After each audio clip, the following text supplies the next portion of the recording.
नमस्कार दोस्तों, स्वागत है आपका प्रतियोगिता दर्पण में। मैं हूं प्रशांत और आज हम डिस्कस करने जा रहे हैं साइक्लोन मोचा। सबसे पहले इसकी न्यूज देख लेते हैं। How was cyclone mocha named and when will it make a landfall.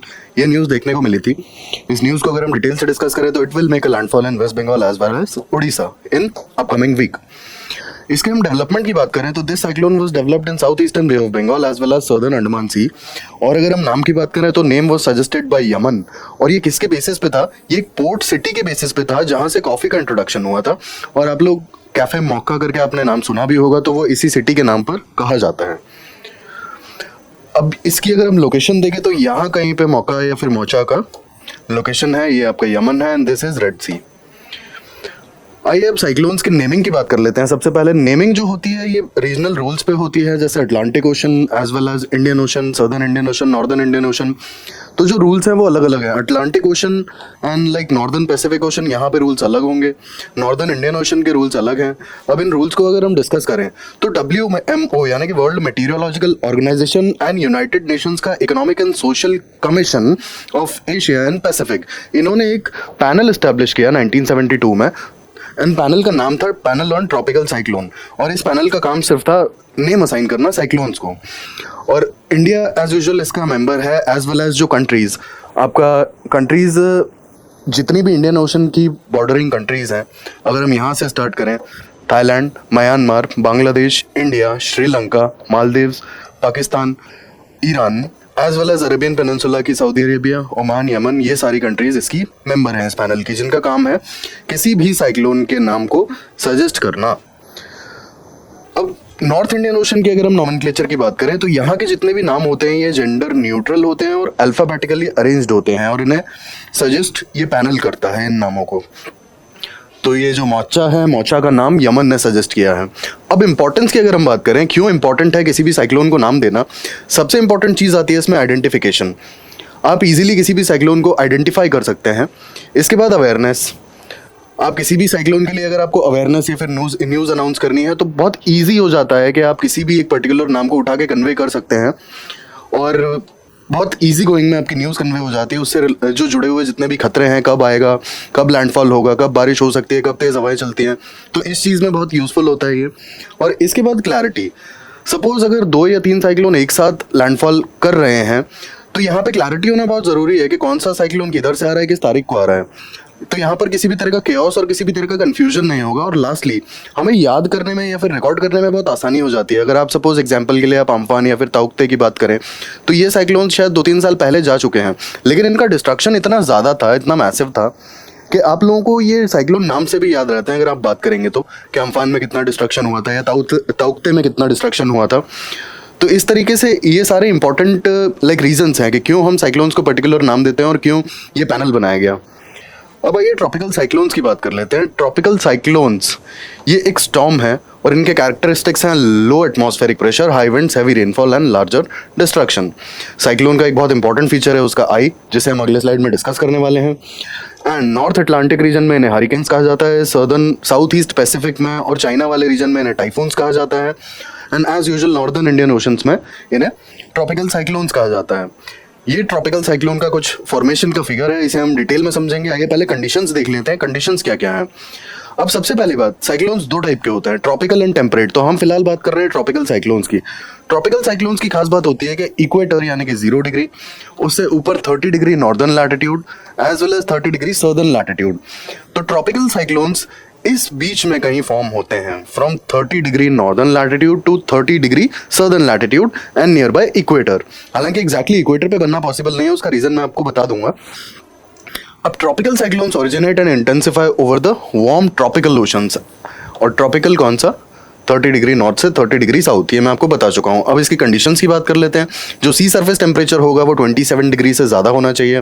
Coriolis force available होना चाहिए। बिना कोरियोलिस फोर्स के ट्रॉपिकल साइक्लोन्स डेवलप नहीं हो सकते। जैसा कि मैंने आपको बताया था, एग्जैक्ट इक्वेटर पर ट्रॉपिकल साइक्लोन्स कभी भी डेवलप नहीं होते हैं, फॉर्म नहीं होते हैं, या तो थोड़ा सा ऊपर या थोड़ा सा सदर्न साइड में या थोड़ा नॉर्दर्न साइड में। रीज़न उसका ये है कि कोरियोलिस फोर्स इक्वेटर पे काफ़ी कम या फिर नेग्लिजिबल होता है, इसीलिए। देन अगली कंडीशन की अगर हम बात करें, वर्टिकल विंड स्पीड यहाँ पे बहुत मिनिमम होनी चाहिए। अगर वर्टिकल विंड स्पीड है तो साइक्लोन के फॉर्मेशन में और डेवलपमेंट में बहुत दिक्कत आएगी, वो नहीं फॉर्म होगा। And pre existing weak low pressure area. अगर पहले से ही एक लो प्रेशर एरिया नहीं है तो साइक्लोन डेवलप नहीं हो सकता। Lastly, upward divergence above the sea level systems. अब एक यहाँ पे इंपॉर्टेंट बात यह है कि इंडिया के वेस्टर्न कोस्ट पे काफ़ी कम साइक्लोन्स देखने को मिलते हैं as compare to the eastern coast. और ये इसका हम थोड़ा सा डिटेल में से डिस्कस करते हैं। ये पहले फॉर्मेशन को समझ लेते हैं। फॉर्मेशन में जैसा कि हमने पढ़ा कि सपोज ये हमारा सी है, तो सी सरफेस का जो टेम्परेचर है it should be greater than 27 degree Celsius. Second हमारी कंडीशन थी कोरियोलिस फोर्स अवेलेबल होना चाहिए, कोरियोलिस फोर्स है। इसके बाद लो pressure area pre existing which is, तो यहाँ पे कोई प्री एग्जिस्टिंग लो प्रेशर एरिया है। अब प्री एग्जिस्टिंग लो प्रेशर एरिया मतलब यहाँ पे ऑलरेडी प्रेशर लो है और सी सरफेस टेम्परेचर जो है वो ज़्यादा है। अब क्योंकि हम थोड़ा इसे क्लियरली समझते हैं, फिगर में डायरेक्टली समझना नहीं। यहाँ पर आप देखिए, ये आपका सी सरफेस एरिया है जिसका टेम्परेचर 27 डिग्री से ज़्यादा है, यानी कि ग्रेटर देन 27 डिग्री सेल्सियस, और यहाँ पर कहीं लो प्रेशर एरिया आप अज्यूम कर लीजिए। अब क्योंकि यहाँ लो प्रेशर एरिया है तो यहाँ की विंड ऑलरेडी राइज कर चुकी है which is warm and humid. अब यहाँ पर लो प्रेशर है, इसका मतलब है कि यहाँ पर इस गैप को फिल करने के लिए जो विंड है यहाँ से कहीं से अट्रैक्ट होगी, जो साइड वाला जहाँ भी विंड अवेलेबल है, और ये शायद एज कम्पेयर्ड कोल्ड भी होगी। अब क्योंकि ये विंड कोल्ड है और ये यहाँ के गैप को फिल करेगी, लेकिन सी सरफेस का जो टेम्परेचर है ये कंपैरेटिवली हाई है, तो ये जो विंड है जो इस गैप को फिल करने जा रही है इसका टेम्परेचर धीरे धीरे राइज करेगा और इसका ह्यूमिडिटी भी राइज करेगा, और यहाँ कहीं लो प्रेशर एरिया तक आते आते इसका टेम्परेचर ठीक ठाक बढ़ चुका होगा and as usual warmer air rises up. तो ये जो विंड है, ये जो हवा है जो इस गैप को फिल करने के लिए आई थी वो फिर से राइज करने लगेगी, और ये जो सेम पैटर्न है ये चलता रहेगा। फिर से यहाँ पे एक स्पेस क्रिएट होगा, vacuum create, not vacuum, I mean space create होगा, लो प्रेशर एरिया क्रिएट होगा, और उस लो प्रेशर एरिया को फिल करने के लिए साइड से जो विंड अट्रैक्ट होगी वो विंड सी सरफेस के कांटेक्ट में आएगी, टेम्परेचर बढ़ेगा, ह्यूमिडिटी बढ़ेगी, और वो यहाँ आते आते वो फिर से राइज करने लगेगी। अब राइज करते करते ये एक सर्टेन हाइट अचीव करेगी और लैप्स रेट के चलते यहाँ कहीं पे जाके इसका टेम्परेचर थोड़ा सा कम हो जाएगा। टेम्परेचर कम होगा और कंडेंसेशन होगा, उससे लेटेंट हीट यहाँ पे डेवलप होगी, और लेटेंट हीट निकलेगी तो वो उस विंड को या फिर उस कंडेंस्ड एयर को थोड़ा और हाइट उसकी बढ़ा देगी, क्योंकि लेटेंट हीट की वजह से वो और गर्म हो जाएगा। और यहाँ कहीं पर जाकर एक सर्टेन हाइट अचीव करने के बाद यहाँ पर क्लाउड्स की फॉर्मेशन होते होते और साइक्लोन अपना शेप लेने लगता है, क्योंकि कोरियोलिस फोर्स भी अवेलेबल है, और कोरियोलिस फोर्स के बाद यहाँ पर नीचे से विंड्स काफ़ी राइज करती चली जाएंगी, और इस विंड के राइज करने के कारण यहाँ पे क्लाउड्स कंडेंस भी होते हैं एज वेल एज इकट्ठे भी होते जाते हैं, कंसंट्रेट होते चले जाते हैं। अब इस कंसंट्रेशन के बाद आप देखेंगे कि ये कुछ इस तरीके से राउंड अबाउट घूमना शुरू हो जाता है, और बीच में कुछ स्पेस होता है। मैं क्लियरली इसको बना देता हूँ। यहाँ पर बीच में कहीं पर स्पेस होगा जिसे हम आई कहते हैं, जो भी हमने देखा था, और ये आई फिगर में इतना छोटा दिख रहा है बट ये कई बार 100, 200, 300 किलोमीटर तक का भी हो सकता है। ये वो एरिया होता है जो जहाँ पर ना तो क्लाउड्स होते हैं, ना किसी तरह की बारिश होती है, और टेम्परेचर वेरिएशन बहुत ज़्यादा नहीं होता है। तो आई ऑफ द, जैसे अगर कई बार पूछा भी जाता है कि आई ऑफ द साइक्लोन में बारिश नहीं होती है, यहाँ पर कहीं गैप होता है, ठीक है।